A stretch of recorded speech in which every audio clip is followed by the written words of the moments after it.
And what's going on, everybody? Welcome back to another episode of the Designated Players and MLS podcast. The 2025 season has come to a close.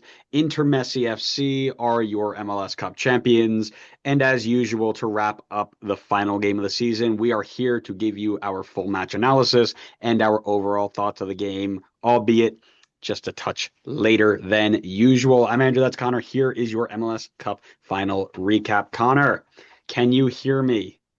Our I can connection hear you. It may sucks. take 3 business days to hear my response, but it will get to you.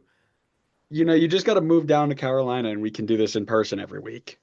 Yeah, there's a whole list of things I'd rather do. Like show off one of your scarves, maybe. Yeah, I would absolutely love to do that instead. And I'm repping the scarves of the current champions of the league. I can't see it because you decided to zoom in on your face. Did that work?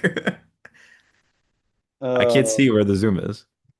yeah, I There don't we know. go. Your auto zoom is messed up today, but I've got the scarf of the team that deserved to win that championship after the game.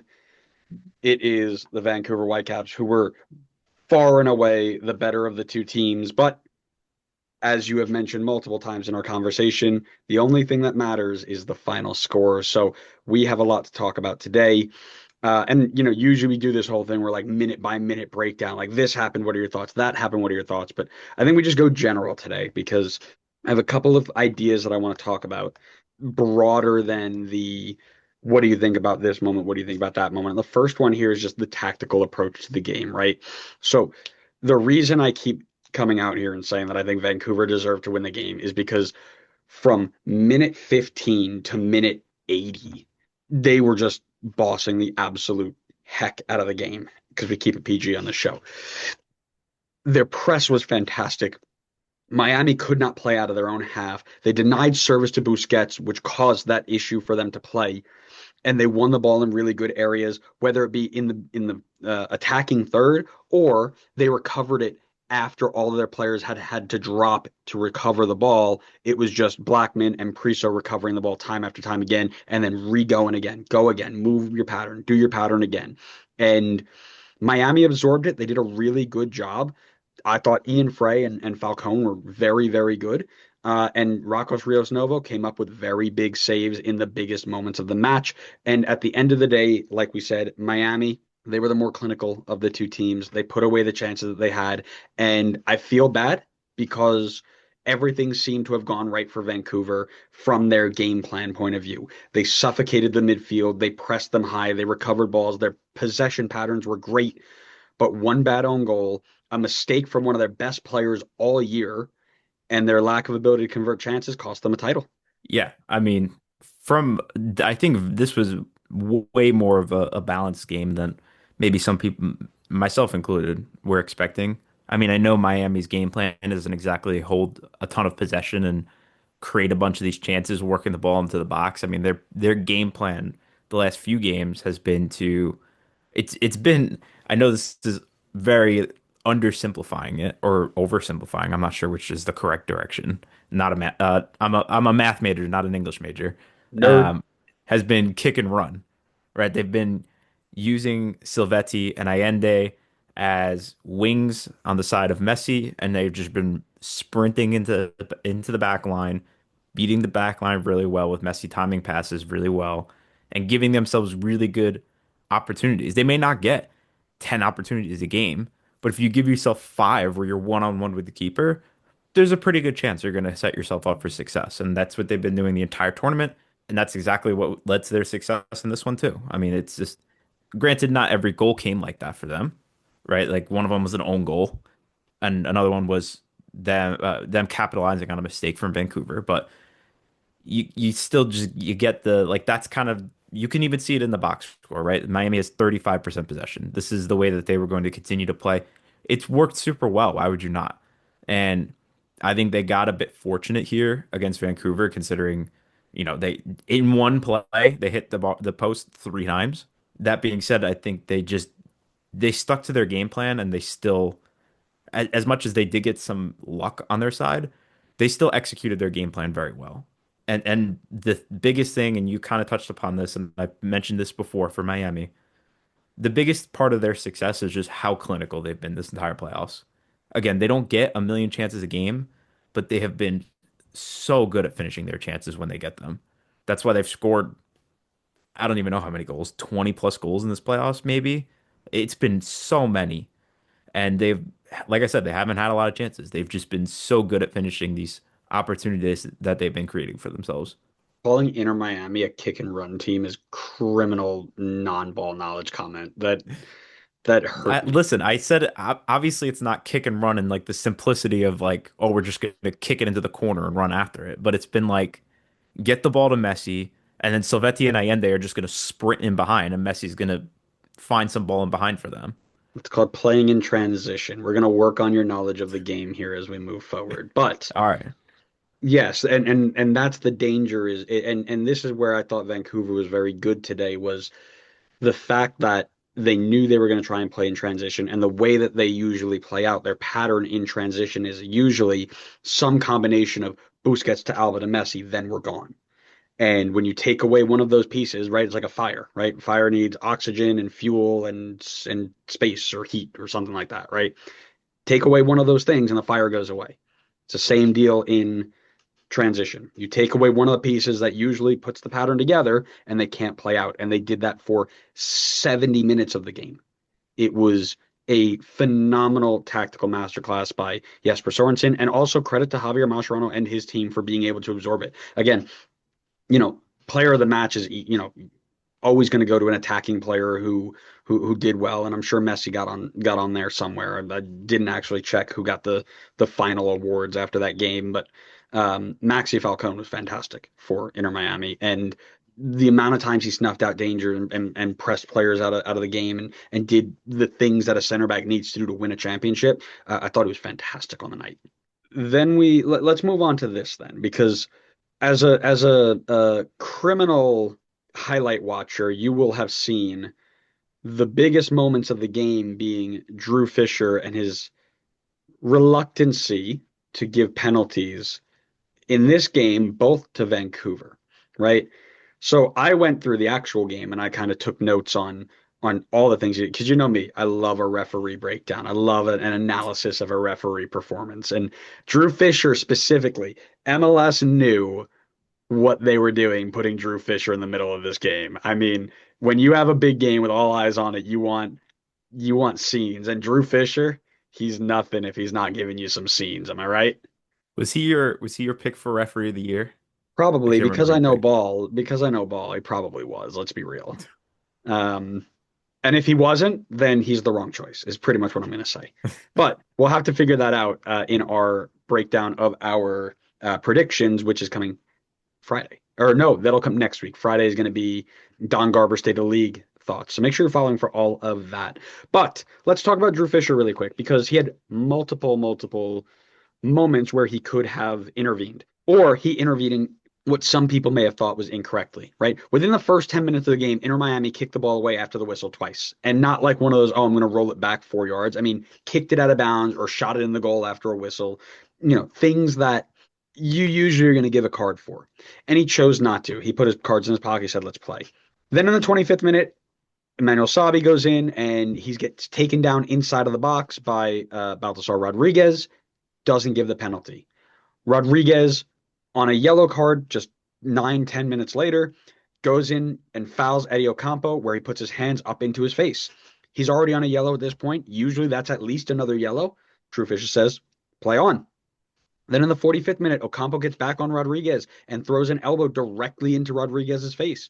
Fisher only opts for yellow when we've seen that given red, right? And then there are tons and tons of things that come down here. Most importantly, Ali Ahmed getting taken down in the box in the 52nd minute with a Maxi Falcone kind of arm up near the head region. And instead of giving a PK, he gives a goal kick. All of this to say, at least drive to the leading question that I think a lot of people maybe are thinking. Did the referee performance impact the match? I feel like you're nitpicking. I know you. I feel like you're super peeved about this result. You wanted Vancouver to win so badly. I feel like you're nitpicking at anything you can get to dig into this Miami win. And listen, I'm not going to be the one to deny you that opportunity because it's not exactly like I'm out here running I don't need to run defense for Miami. They have enough people that do that as is, as you could see by probably our comments on this video. But what I will say is, I'm definitely a fan of a referee being a bit more lenient in finals because I'd rather it not be a show of the referee. I'd rather it not be controversy because a referee has sent somebody off in an early stage of the game and it completely takes away from just the tactical part of the game. That being said, if a correct call needs to be made where a guy gets sent off, then I think it needs to be made. I mean, I think the rules still need to be in place, but if it's something that is subjective, I am in favor of the ref being a bit more lenient so that we can see 11 on 11 and more of just like the tactical side of the game and not just the referee influencing, how the game is going to play out.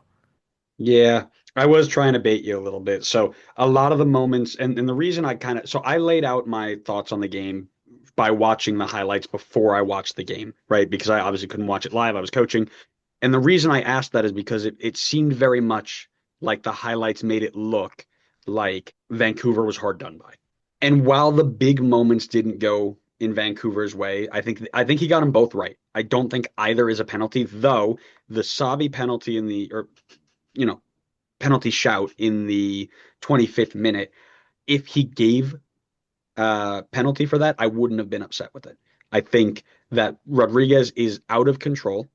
Sabbi is also out of control, but I think Rodriguez is out of control. He swings his leg in and impacts Sabbi's movement enough where you could have given something for it.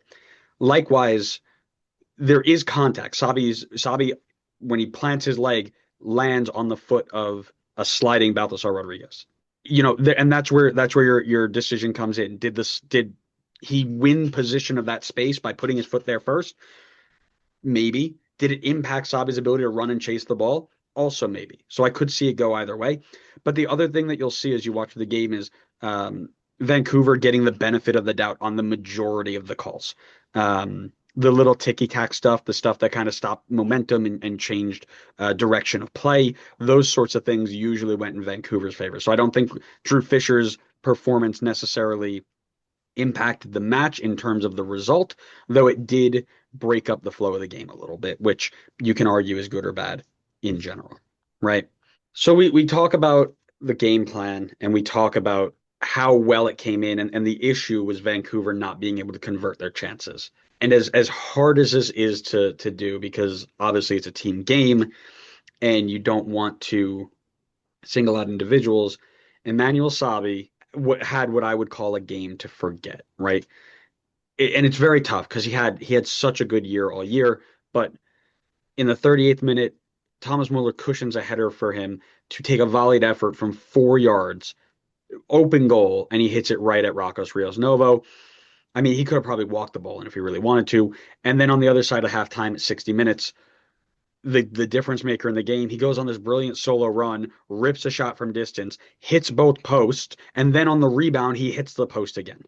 Obviously, any of these chances go in at the moment of the game, change the entire complexion of the match, and maybe not for the better, right? Because even from those points on, Vancouver was still in the front foot. But when you're looking at this, do you see this as somebody who needs more time because he's going to get another chance? Or, we talked about Jaden Nelson coming on in the 90th minute and you have him there. And Ryan Gauld as well, right? Ryan Gauld is in those moments and he did come on eventually for Sabbi, but the original plan, I believe, was to take off Thomas Muller. And I'm sorry, he didn't take Sabbi. He took Ali Ahmed. So in these moments, are you thinking we need to get him off? Or are you thinking give him another chance, he's going to get one eventually? I mean, Savi's been such an interesting player this whole playoffs. He's been very exciting to watch. He's a great dribbler. I feel like every time you see a highlight of him, he's coasting past people, and then you get him in front of goal, and this has really just been a playoff issue. But you get him in front of goal, and he just can't. He just has not been able to finish it. He has about 2.5 XG this playoffs, and he has one goal to show for. I mean, that hurts. As much as it's been okay because Vancouver's been able to make up for that with other players stepping up throughout this playoffs. In a game like this, it shows how crucial it is. Like you have to be finishing your chances there. And some of it is him creating the chances for himself, and that's fantastic. But man, you need that finishing there. I don't think it's something where it's like, oh, this is a long-term issue thing for him. Because in the regular season, he had 7 goals and he had 7 XG. That's You can't ask for too much better finishing from your winger. Like he's finishing the chances he's supposed to be. I just think it was a tough run lately in the playoffs, and I think hopefully next season he gets a reset. I think the Ryan Gauld substitution, I kind of think, as much as Ahmed got the goal, a little bit, I do think some of that is on the fact that Rios Nova should have done better with that. I mean, he got a pretty good hand to it, and it still went in. But Sabbi looked like the more dangerous player. I don't disagree with them keeping Sabbi in that game, even if his finishing was lacking at that point, because I think that's what you needed. You just needed somebody who was going to be dangerous and still creating opportunities. And I'm not saying Ali Ahmed wouldn't have been that, but Sabbi looked to be the slightly more creative, dangerous player on the day. And maybe in the end it isn't the right call, considering that they weren't able to get those goals.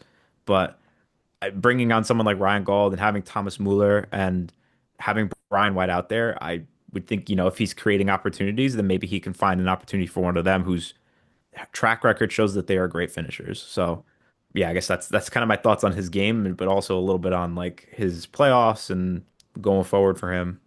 I agree. And we talked about it in the build up, right? Ali Ahmed is the guy.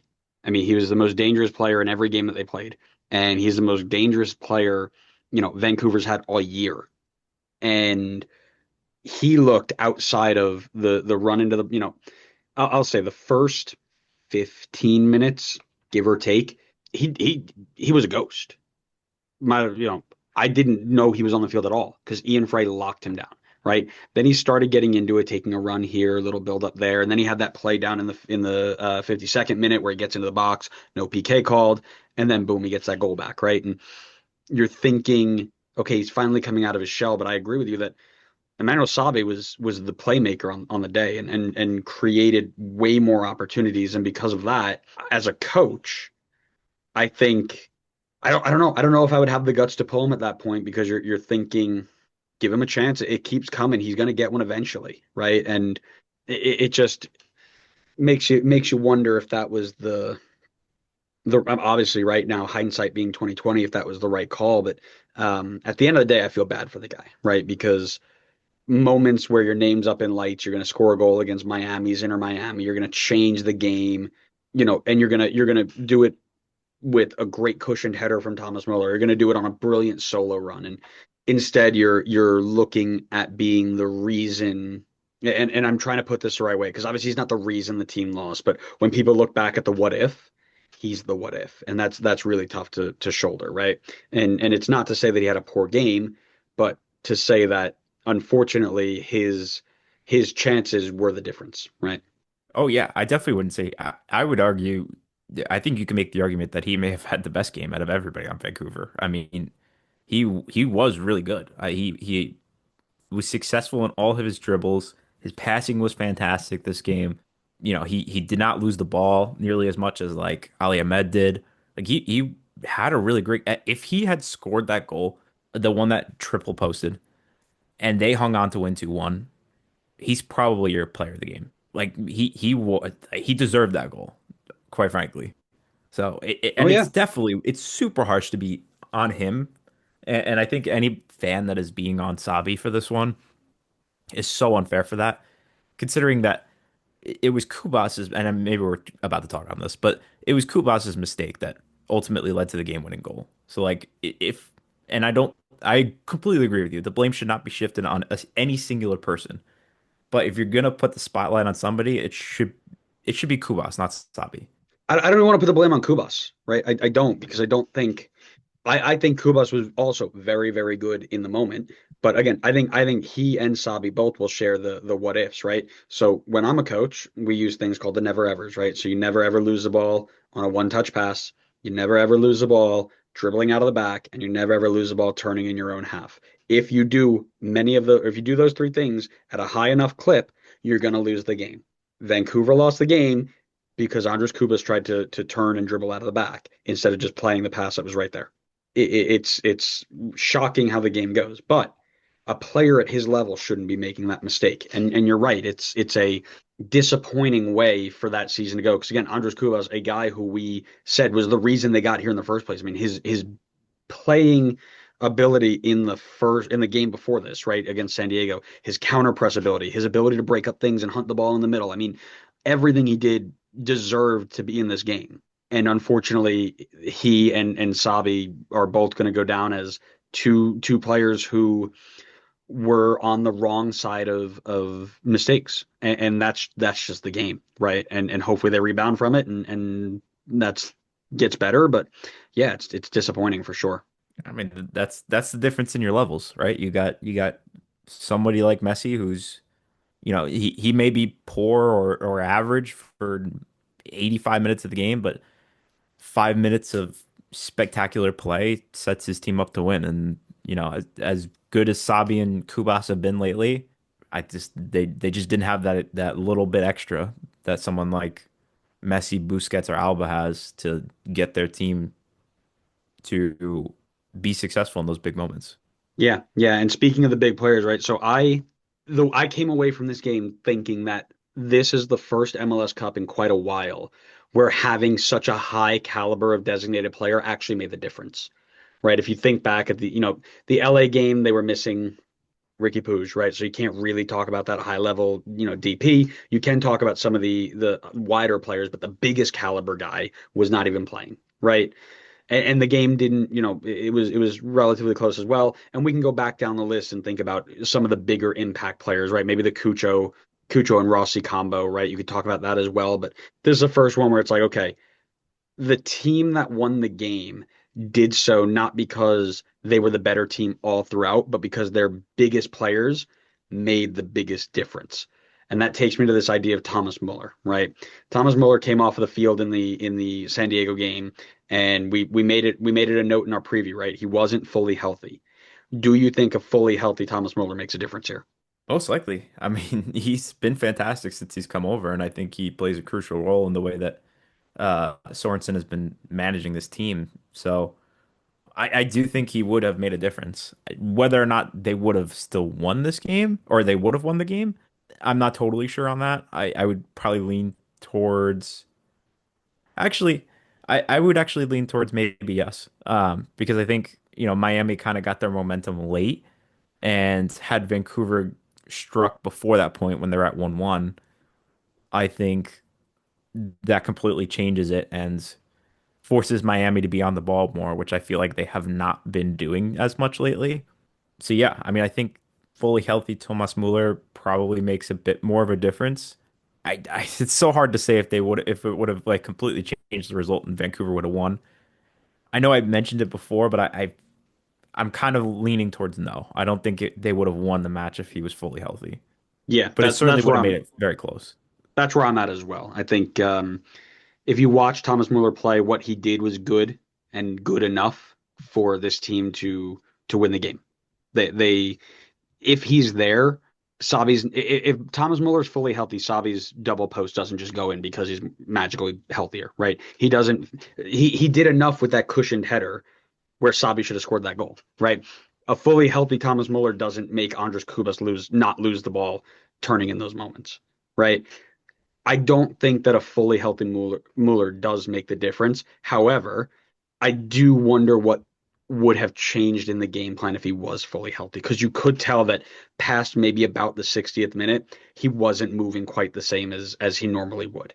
So I do wonder if that changes some of the patterns of play, some of the movements, things like that, where I don't think in the way that the game played out, Muller would not have made an impact, but I do wonder if it would have changed something going on. Does that make sense? I know that kind of in my head it makes sense, but that might not make sense as I verbalize it. Yeah.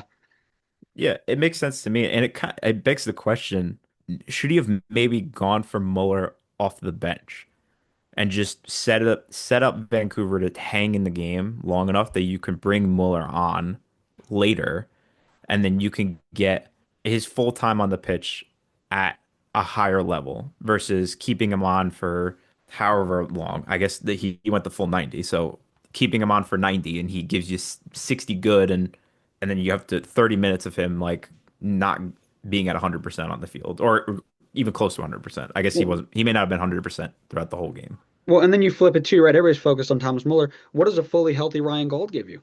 Right? Completely different game if you got somebody of his caliber in there. And I'm really interested to see what happens when they both come back fully healthy. I mean, he was very good off the bench and made impacts there.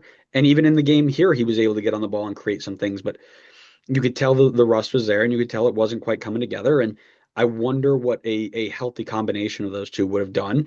And I'm very excited to see what they do in Champions Cup for sure. Yeah, I am very interested to see how Sorensen's going to make all these guys fit on the field, and I'm hoping Vancouver hangs on to these guys because Vancouver's track record says that may be otherwise. Well, you've been telling me this. Let's wrap this up here. You've been telling me this for quite a while, so it's time to just finish it up. You made the comment that this was the most undeserved MLS Cup since New York City 2021. Can you explain to me why you think that is? Because I I agree with you. I would 100% agree that Miami didn't deserve to win this game, nor did they even deserve to be here because they should have lost in Nashville, right? But they went through and then they went from Nashville and beat Cincinnati. Okay, Cincinnati, whatever. Then didn't take your chances in New York City. They get to the final and then they get dominated for 80 minutes and they should have lost the game. First of all, I will dox your text messages for trying to call out a fake rumor like this. Second of all, I picked Miami to win this game, so I definitely wouldn't have said that Yeah, this but is that's the because most you're a undeserving. glazer who just wants Oh, you I'm just want sorry. you I just like to want pick being correct predictions. Oh yeah, I just want the Messi bots to love me. Yeah, I get it. No, I don't. I don't think. Listen, I mean, if you want to make the argument that this is undeserved just based on like their, I'll say manipulation of the roster rules, I'll hear you out all day on that. I will hear you out on that. But play on the field, I cannot make the argument that this is undeserved And because why is that? they have Say it. looked. Say it. Because you Why? didn't actually watch the game and you don't know ball. No, it's because they've been arguably the most clinical finishing team in like all of Major League Soccer playoffs history. And I would be very curious to see if the statistics match that up. But it certainly has felt that way because they've been pouring in the goals. They've beaten teams by multiple goals in every single game in the playoffs that they've won. And I think I understand what you're saying in that, there's plenty of those goals that came late in the game. But again, that shows that's part of their tactic is that they're going to score on you early and then they're going to punish you when you have to commit to make up for the fact that you're down. And they did it perfectly. They were so clinical with the chances that they had. Again, they weren't racking up 20 shots a game. They'd get maybe 10 shots and four or five big chances, but then they'd score three or four goals. They would be so good at taking their big chances. I really do like I think it's deserved as much as I love to have the argument about how they're using Messi to skirt around all these roster rules and the Rodrigo De Paul thing is a huge skirt around the roster rules, but the play on the field definitely felt deserving. This is really good from you because you know how to appeal to the people who don't actually watch games anyway, but they have like Messi profile pictures, like Messi lover, 67, 41, 420 in their bio, right? And that's like the new age of people. You're like, yes, I know how to appeal to them. I'm just going to talk about the highlights, right? Which is very good. I'm glad that you're increasing our engagement and helping us hit our target. So I appreciate you for that. Now that we got our sound, our sound bite out of the way, right? Like that's the least deserved since here's what I'll really say. Vancouver are extremely hard done by not to win this game. However, they've done it to themselves. And this is a running theme in this entire playoff series against Miami. If you do not take your chances, if you allow them to stay in the game or you allow them to lead the game and keep you on the back foot and you don't get yourself back in within, a reasonable amount of time, they are going to punish you and they're going to make you feel really bad about it, right? And again, I know I joke about the Nashville thing and the whatever, right? But you look at Nashville, right? Nashville in the second game, they were the only team to survive by missing sitters that they should have scored. and then not conceding goals because they defended really well. But in both of the other games that they lost, they had chances to go level, to go ahead, and they missed them and they lost, right? FC Cincinnati, different story. They were completely out of the game. They were completely outclassed. New York City, and we talked about this, and I know a lot of people didn't like what I said, but if you watch the game, New York City had chances to at least go level in that game and change the script and change the way that they approached the game and change their substitution patterns and their play style and all these sorts of things. And when they didn't take them, Inter Miami came back and made them pay in bunches. And it's the same deal here. Vancouver are the better team for 75 of the 90 minutes. They have the best chances outside of the Miami goals. And quite frankly, they have the best chances outside of two of the Miami goals because I'm not counting the own goal as a Miami, well created chance. It's a fluke thing, right? It's a goal, but it's a fluke thing. But if you're taking the chances and saying, okay, which ones are the ones that I think are the most dangerous? Here's the thing: if you just showed me every chance from the game except the goals and said who won the game, Vancouver won the game based off of and let me rephrase that because that's going to sound like, oh yeah, Miami didn't win because they didn't have better big. What I'm saying is if you took somebody who didn't watch the game like you and then put a highlight package together but took away all the goals and said based off of these highlights, who do you think would have come out on top? Most people would say Vancouver based off of the dominance that they had and the chances that they generated. But when you don't convert your chances, that's when Miami's going to hurt you. And they've proven it time and time again. And again, it's such a shame because I think Sorensen's game plan was fantastic. I think the players did everything right except score the goal. And that is that you can't ask for anything more as a coach in terms of executing the game plan off the ball and on the ball. The only thing you can ask is for them to score, and it's on the players then to step up and convert in the moments, and they didn't. You said this a few episodes ago and we talked about it, but the loss to Nashville that you called out, that was the last game where he started Suarez. And then he made that change, and since then Miami's been a completely different team. I will say, I think if he took that same game plan and that same lineup that went to Nashville and lost, and he started them against Vancouver, Vancouver are your champions. I think the only reason that Miami is champion right now is because Mascherano was willing to make that change. I guess he was willing to keep with the change because I know he was kind of forced into it, but he stuck with the change. And I mean, you could even go back to when he decided to put Rios Novo in goal as well. He's stuck with these changes, and I think that put Miami in the spot where they were able to capitalize and win. I think if he stuck with Suarez and that game plan, I think Vancouver's winning that game. I agree. I agree. And they again, quite frankly, if they stuck with Suarez, they're not here in general, right? The change after the Nashville game was so influential that you're right. It turned them into a different team. And because of that, they got here. If they start Suarez for every game on here, I don't know if they have the same level of success. And again, we talk about it. It's very easy to watch highlights and say, "Oh yeah, they dominated the game." Right? They won 5-0. They won 4-0, right? But that only happens because of a certain game plan and a certain, set of players and all that sort of stuff. You change one player and a lot of that stuff can go away and now you're trying to figure out are we actually going to be as successful as we were with or without him? And it's an interesting wrinkle in the way this game is played. Again, it's not like football where every play is scripted, right? It's not like baseball where you're telling them exactly what to do with every single pitch. It's not like basketball where you're drawing up plays every time you get the ball and calling them and moving players around that you practice time and time again. The game is very fluid and it depends on moments and it's it's uh it's just an interesting way that it developed. And again, it's a credit to Mascherano for having the guts to make the call. 100%. I want to finish up, of course, with our question of the week.